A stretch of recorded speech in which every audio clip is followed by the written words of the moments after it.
यवतमाळकर लोकशाही मराठीच्या पाठीशी आहेत। लोकशाही मराठी वृत्तवाहिनीवरील बंदीचा त्यांच्याकडून निषेध करण्यात आलाय। तात्काळ बंदी न उठवल्यास आंदोलन करण्याचा इशारा देखील यावेळेस देण्यात आलाय।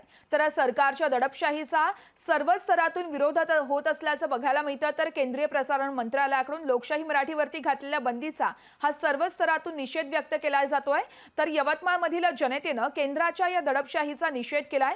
तर लोकशाहीवरील बंदी तात्काळ न हटवल्यास आंदोलनाचा इशारा देखील यावेळेस देण्यात आलाय। सोबतच आम्ही आता व्यथा कुणाकडे मांडायच्या असा प्रश्न देखील विचारलाय। या संदर्भात यवतमाळमधील नागरिकांसोबत आमच्या प्रतिनिधींनी संवाद साधलाय, तो आपण पाहूयात।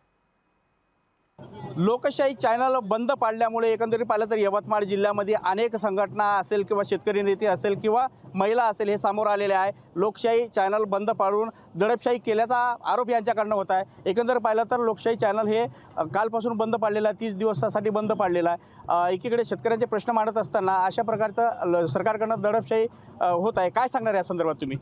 लोकशाही चॅनल हे सर्वसामान्य गोरगरिबांचे आणि शेतकऱ्यांचे आहे, परंतु शेतकऱ्याच्या ज्या अडीअडचणी आहेत ह्या अडीअडचणी शेतकऱ्यापर्यंत पोहोचणारे चॅनल आहे। परंतु जर याच्यावर जर दडपशाही करून जर शासन याच्यावर जर अन्याय करत असेल तर अशा शासनाबद्दल आम्ही 100% विरोधात बोलणार। शासनाने शेतकऱ्यांचे प्रश्न वेळोवेळी मांडणारं लोकशाही चॅनल हे काही दिवसापासून 30 दिवसासाठी बंद केले म्हणून कळालं।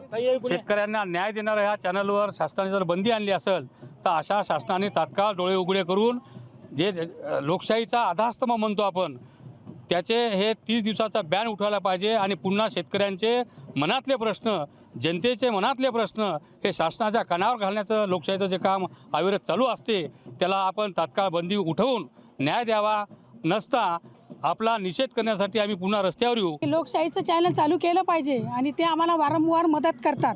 त्या मदतीसाठी जर आम्हाला त्यांनी चॅनल चालू नाही केलं तर आम्ही पण संघर्ष करू आणि आमच्या आतापर्यंत आमच्या मागण्या ज्या होत्या त्या मान्य नाही केल्या। आजही आमचं निवेदन घेतलं नाही त्यांनी, का नाही घेतलं आम्हाला त्यांचा जबाब पाहिजे आहे आणि लोकशाही चॅनल हे चालू झालंच पाहिजे। जर लोकशाही चॅनल चालू झालं नाही तर आम्ही 26 जानेवारीपासून तीव्र आंदोलन करू असं सुद्धा या ठिकाणी नागरिकाच्या वतीने सांगण्यात येत आहे। संजय राठोड, लोकशाही न्यूज, पुसद, यवतमाळ। लोकशाही मराठी ऐका, पहा, जागरूक रहा।